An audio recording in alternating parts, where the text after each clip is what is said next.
اعوذ باللہ السمیع العلیم من الشیطان الرجیم بسم اللہ الرحمن الرحیم۔ السلام اللہ علیکم۔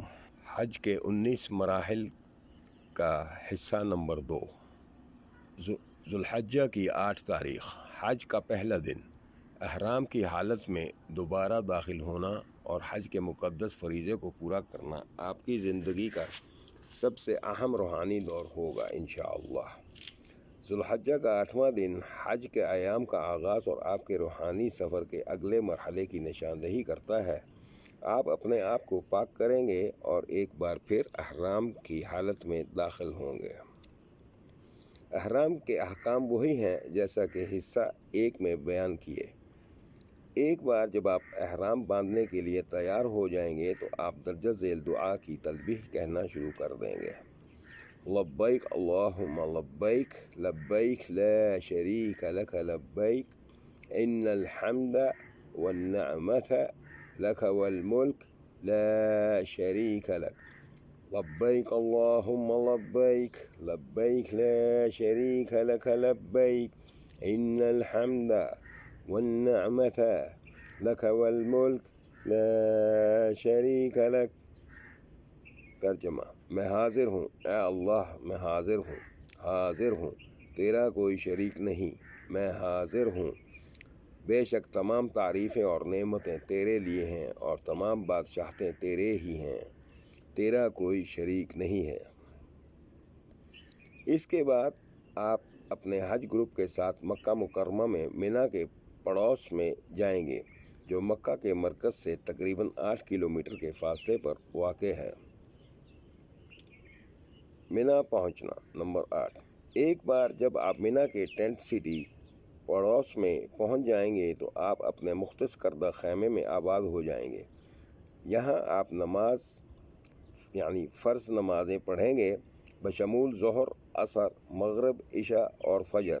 اپنی 4 رکعتی نمازوں کو 2 رکعتوں تک مختصر کرتے ہوئے ان کو جمع کیے بغیر جیسا کہ قرآن میں بیان کیا گیا ہے۔ مینا میں آپ رات گزاریں گے اور اللہ سے دعا کریں گے، قرآن پڑھیں گے اور دوسرے دن کی تیاری بھی ساتھ ساتھ کریں گے۔ یہ روحانی عکاسی اور عقیدت کا ایک اہم وقت ہے، لہٰذا کوشش کریں اور اس خاص رات سے زیادہ فائدہ اٹھائیں۔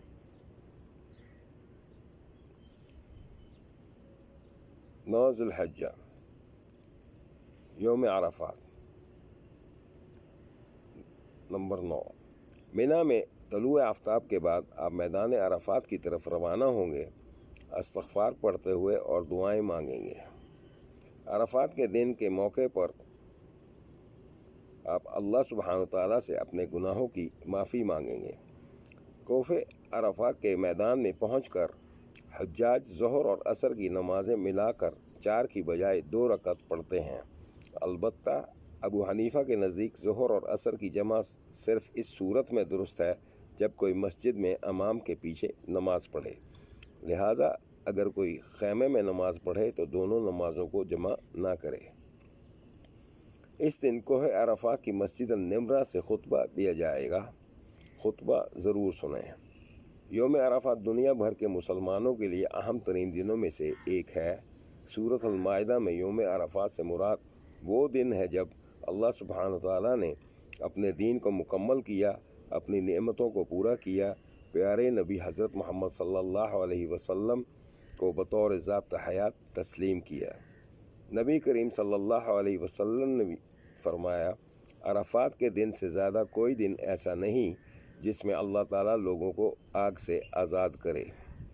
وہ عرفات پر کھڑے لوگوں کے قریب آتا ہے اور پھر اپنے فرشتوں کے سامنے ظاہر کرتا ہے کہ یہ لوگ کیا ڈھونڈ رہے ہیں، لہٰذا میدان عرفات میں کھڑے ہو کر ڈھیروں دعائیں مانگیں، اپنی توانائیاں اللہ پر مرکوز رکھیں، اس سے اپنے اور آپ کے اہل خانہ کے لیے مغفرت اور برکتیں مانگیں۔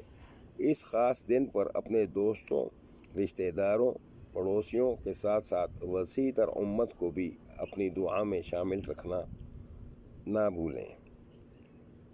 اس دن اپنی توانائیوں کو ضائع کرنے اور کوہ عرفات جیسے جبل الرحمہ بھی کہا جاتا ہے کی سیر کرنے کے لالچ میں نہ آئیں۔ جبل الرحمہ